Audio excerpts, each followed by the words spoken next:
नमस्कार, video bulletin में आप सभी का स्वागत है। पेश है आज के मुख्य समाचार। जिले की सांसद नवनीत राणा को एक अज्ञात नंबर के जरिए जान से मार देने की कई बार धमकी दिए जाने का मामला आज सामने आया। इस संदर्भ में सांसद नवनीत राणा की ओर से युवा स्वाभिमान पार्टी के प्रवक्ता जीतू दुधाने द्वारा राजापेट पुलिस थाने पहुंचकर शिकायत दर्ज कराई गई कि अंतर्राष्ट्रीय नंबर की तरह दिखाई देने वाले एक अज्ञात नंबर से सांसद नवनीत राणा को इसके अलावा व्हाट्सएप के जरिए ऑडियो रिकॉर्डिंग भेजते हुए बेहद आपत्तिजनक शब्दों का इस्तेमाल करने के साथ ही सांसद नवनीत राणा को जान से मार देने, बर्बाद कर देने व नेस्तनाबूद कर देने की धमकियां दी जा रही है। राजापेट पुलिस ने इस मामले को बेहद गंभीरता पूर्वक लिया है तथा इस मामले में अपराध दर्ज करने की प्रक्रिया फिलहाल जारी थी। बता दें कि इससे पहले भी सांसद नवनीत राणा को एक दो बार जान से मारने की धमकी दिए जाने के मामले सामने आ चुके हैं, जिसे लेकर एक बार नई दिल्ली के संसद भवन मार्ग पुलिस थाने में भी शिकायत दर्ज कराई गई थी। अमरावती जिल्ह्याच्या कर्तव्यदक्ष खासदार सौभाग्यवती नवनीत रवी राणा यांना जवळपास 1 तारखेपासून एक इंटरनॅशनल कॉलवरून व्हॉट्सअप मेसेज येत आहे। व्हॉट्सअपवर रेकॉर्डिंग पाठवत आहे, व्हॉइस रेकॉर्डिंग, की तुम्ही जे मोदी, अमित शहा, त्यानंतर योगी, टी राजा सिंग अशा जे की मोहन भागवत यांच्याबद्दल जे की स्तुती करता आणि आमच्या धर्माबद्दल व विशिष्ट धर्माबद्दल तुम्ही काही आक्षेपार्ह बोलता, त्यामुळं तुम्हाला संपवून टाकू, उडवून टाकू, जसं आम्ही अफगाणिस्तान उडवून टाकलं अशा प्रकारचे तो कॉल करतो आणि धमक्या देत आहे, अश्लील शिवीगाळ करत आहे। आगामी लोकसभा चुनाव का कार्यक्रम 13 या 14 मार्च को घोषित होने की प्रबल संभावना बनती दिखाई दे रही है। इसी के साथ आदर्श आचार संहिता भी अमल में आ जाएगी। इसे लेकर चल रही खबरों में दावा किया गया है कि पिछली बार की तरह भी इस बार 7 चरणों में वोटिंग कराया जाएगा और पहले चरण का मतदान अप्रैल माह के दूसरे सप्ताह में होगा, जिसका सीधा मतलब है कि आगामी सप्ताह के अंत तक आम चुनाव की आचार संहिता लागू हो जाएगी, जो मतदान के अगले दिन तक लागू रहेगी। लोकसभा चुनाव की तारीखों के अगले सप्ताह घोषणा की संभावना के बीच प्रमुख विपक्षी दल कांग्रेस ने प्रत्यक्ष सीट निहाय उम्मीदवारों के नामों पर मंथन करना आरंभ कर दिया। आज दोपहर मुंबई स्थित कांग्रेस भवन में हुई बैठक में अमरावती से पत्रकार राहुल गढ़पाले व दरियापुर के विधायक बलवंत वानखड़े के नामों पर फाइनल चर्चा होने का समाचार मंडल न्यूज को प्राप्त हुआ है। इस बैठक में अमरावती से कांग्रेस की जिलाध्यक्ष बबलू देशमुख, पूर्व मंत्री व विधायक यशोमती ठाकुर सहित अन्य वरिष्ठ पदाधिकारी उपस्थित थे। वहीं दूसरी ओर आगामी लोकसभा चुनाव को लेकर भारतीय जनता पार्टी की रणनीति तय करने और पश्चिम विदर्भ क्षेत्र में चल रही तैयारियों का जायजा लेने हेतु देश के गृह मंत्री व भाजपा के वरिष्ठ नेता अमित शाह का आज दोपहर 12:30 बजे अकोला में आगमन हुआ। इस समय केंद्रीय गृह मंत्री अमित शाह के साथ राज्य के उप मुख्यमंत्री देवेंद्र फडणवीस भी विमान में सवार थे। दोनों नेताओं का विमानतल पर पालक मंत्री राधाकृष्ण विखे पाटिल, पार्टी के प्रदेशाध्यक्ष चंद्रशेखर बावनकुले, अकोला के विधायक रणधीर सावरकर, जिलाधीश अजित कुमार व SP बच्चन सिंह सहित विभिन्न अधिकारियों पदाधिकारियों ने स्वागत किया।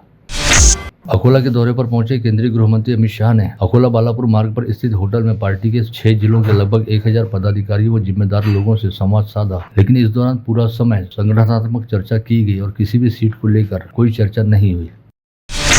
मनपा प्रशासन ने 290 वृद्धिगत पदों के साथ ही 2103 पदों वाले आकृति बंध को मंजूरी हेतु नगर विकास विभाग के पास भेजा था, जिसमें से 591 पद व्यवगत किए जाने की जानकारी भी दी गई थी। ऐसे में अब सेवा प्रवेश नियमों के साथ नए आकृति बंध में 280 नए पद निर्माण करने के साथ ही सरकार ने अमरावती महानगर पालिका में विभाग निहाय कुल 2087 पदों की आकृति बंध को मान्यता प्रदान की है, जिसके चलते महानगर पालिका में जल्द ही 844 पदों पर नियुक्ति की प्रक्रिया शुरू की जाएगी। हालांकि नवनिर्मित पदों के लिए महानगर पालिका को सरकार की ओर से कोई निधि नहीं मिलेगी और मनपा को अपने स्तर पर आय के स्रोत बढ़ाते हुए खर्च हेतु निधि का प्रावधान करना पड़ेगा। कोंडेश्वर मार्ग स्थित मौजे आलियाबाद में अमरावती के प्रस्तावित सरकारी मेडिकल कॉलेज हेतु आवंटित की गई जगह पर कई लोगों ने अतिक्रमण कर रखा है और वहां पर लगभग 8 ईंट भट्टे चल रहे हैं। ऐसे में प्रशासन द्वारा इस अतिक्रमण को हटाने की कार्रवाई नियोजित की गई थी, लेकिन प्रशासनिक अमले के आलियाबाद पहुंचने से पहले ही संबंधित ईंट भट्टा धारकों ने इस मामले में अदालत से स्टेटस को का आदेश प्राप्त किया। ऐसे में इस मामले की अब 21 मार्च को अगली सुनवाई होगी, तब तक प्रशासन द्वारा स्थिति को जस का तस यथावत रखा जाएगा। गत रोज नांदगांव पेट में आयोजित हल्दी कुमकुम कार्यक्रम में हिस्सा लेते हुए तीसरा निर्वाचन क्षेत्र की विधायक यशोमती ठाकुर ने बेहद संतप्त होते हुए कहा कि उन्होंने पालक मंत्री रहते समय नांदगांव पेट में सरकारी मेडिकल कॉलेज व अस्पताल को मंजूरी दिलाई थी, जिसे राणा दंपत्ति बडनेरा निर्वाचन क्षेत्र में लेकर भाग गए। अचलपुर तहसील में गत रोज प्रहार कार्यकर्ता सम्मेलन का आयोजन किया गया, जिसमें पार्टी के अध्यक्ष व विधायक बच्चू कडू ने कहा कि केंद्रीय स्तर के प्रलंबित प्रश्नों को ध्यान में रखते हुए लोकसभा चुनाव के लिए सभी लोग आपस में मिलजुल कर निर्णय लें। साथ ही उन्होंने यह भी कहा कि प्रहार जनशक्ति पार्टी आम नागरिकों की समस्याओं के मुद्दे को लेकर लोकसभा के चुनाव में उतरेगी। जिला बैंक के उपाध्यक्ष अभिजीत ढेपे ने आज यहाँ बुलाई की पत्रवार्ता में कहा कि विगत माह पुणे के सहकार आयुक्त ने वीडियो कॉन्फ्रेंसिंग के जरिए सभी बैंकों को किसानों को हर साल दिए जाने वाले फसल कर्ज ब्याज के साथ वसूल करने के आदेश दिए हैं और किसानों से ब्याज की वसूल की गई रकम उनके बचत खाते में सरकार द्वारा जमा किए जाने का मानस है। लेकिन अमरावती जिला सहकारी बैंक ने इससे नुकसान होने की बात बताते हुए इस आदेश को रद्द करने की मांग राज्य के उप मुख्यमंत्री तथा वित्त व नियोजन मंत्री अजित पवार से की है। आजपर्यंत आपण 0% व्याज दरावर शेतकऱ्यांना कर्ज वसुली करत होतो आणि आज 4-8 दिवस अगोदर अधिकारी वर्ग आले आणि सांगायला लागले की आपल्याला आता व्याज वसूल करावं लागेल, कारण त्यांचं म्हणणं असं आहे की आम्ही आता बचत खात्याला ते पैसे वळती करून बँकेला देणार नाही। त्याच्यात तांत्रिक अडचण अशी आली की जर शेतकऱ्याच्या बचत खात्यात पैसे गेले आणि आपण जर व्याज येणे बाकी दाखवले दाखवायचं होतं, याच्या पहिले आपण बॅलन्स शीटला शासनाकडून येणे व्याज दाखवत होतो, व्याज शासनाकडून येणे बाकी हे बॅलन्स शीटला आपण दाखवू शकतो, यावर्षी ते आपण दाखवू शकणार नाही। ही तांत्रिक अडचण निर्माण झाल्यामुळे याच्यापूर्वी जे संचालक मंडळामध्ये जी सभा झाली त्यामध्ये बहुतांश संचालकांनी सांगितलं की जोपर्यंत होत अशी शक्य होत असेल तोपर्यंत 0% व्याजदराने योजना सुरू राहावी। संविधान भारत राष्ट्र नवनिर्माण आंदोलन के अंतर्गत राष्ट्रीय संयोजक गोपाल भारती द्वारा आज यहाँ बुलाई गई पत्रवार्ता में कहा गया कि इस संगठन के जरिए पढ़े लिखे लोगों को सदन में पहुंचाने का प्रयास किया जा रहा है और इस हेतु देश भर में 13 सूत्रीय अभियान भी चलाया जा रहा है। कि आज सुप्रीम कोर्ट से लेकर जो है आज हमारी मीडिया और तमाम जो सामाजिक और संस्थान हैं वो आज हाईजेक हो रहे हैं बीजेपी की सरकार के आधार पर आने के बाद। इसलिए हम चाहते हैं इसकी मुक्ति का एक ही मात्र रास्ता है कि हम जन आंदोलन खड़ा करें और उस जन आंदोलन के लिए हम लोगों ने आज जो है दिल्ली में हमने 2016 में 26/11 से हमने शुरू किया है और आज उसका प्रतिफल है कि संविधान का एक जन आंदोलन खड़ा हुआ है। ईवीएम हटाओ देश बचाओ कृति समिति के अध्यक्ष महेश देशमुख द्वारा आज यहाँ बुलाई गई पत्रवार्ता में कहा गया कि देश में पहले बूथ कैप्चरिंग होती थी जिससे बचने के लिए ईवीएम मशीन लाई गई, लेकिन अब ईवीएम मशीन का चुनाव में दुरुपयोग करते हुए वोटर फ्रॉड किया जा रहा है। अतः ईवीएम मशीन के प्रति लोगों के मन में संदेह निर्माण हो रहा है, अतः जिसके चलते इस बार के चुनाव में ईवीएम पर पाबंदी लगाई जानी चाहिए। या देशाचं इलेक्शनच जर विवादित राहत असेल तर ती लोकशाहीसाठी योग्य नाही आहे आणि येणारा काळ त्यामुळं थोडासा चुकीच्या पद्धतीनं हे होऊ शकते आणि त्याचे परिणाम होऊन कायदा व सुव्यवस्थेपर्यंत हा विषय जाऊ शकतो। कारण जर देशातल्या एखाद्या घटकाचं किंवा वर्गाचं त्या विषयावर विश्वास नसेल आणि त्यांना असं वाटत असेल की आम्ही केलेलं वोट झालंच नाही आणि त्याचं कुठं गेला त्यालाच स्वतः त्याच्याबद्दल साशंक असेल तर त्याच्या मनात निर्माण झालेली जी अशांती आहे ती पुढच्या स्वरूपाला जाईल हे सांगता येत नाही। आगामी लोकसभा चुनाव से संबंधित तैयारियों का जायजा लेने हेतु जिलाधीश सौरभ कटियार आज सुबह पुलिस आयुक्त नवीन चंद्र रेड्डी व मनपा आयुक्त देवीदास पवार के साथ शहर के पश्चिमी क्षेत्र का दौरा करने पहुंचे। इस दौरान जिलाधीश सौरभ कटियार ने मतदान केंद्रों का जायजा लेने के साथ ही जमील कॉलोनी स्थित मनपा शाला क्रमांक 8 में जाकर वहां पर चल रही बच्चों की कक्षा को भी आकस्मिक भेंट दी और मनपा शाला के बच्चों के साथ काफी देर तक गुफ्तगू करते हुए वे कक्षा में चल रही डिजिटल क्लासरूम को देखकर काफी खुश भी हुए।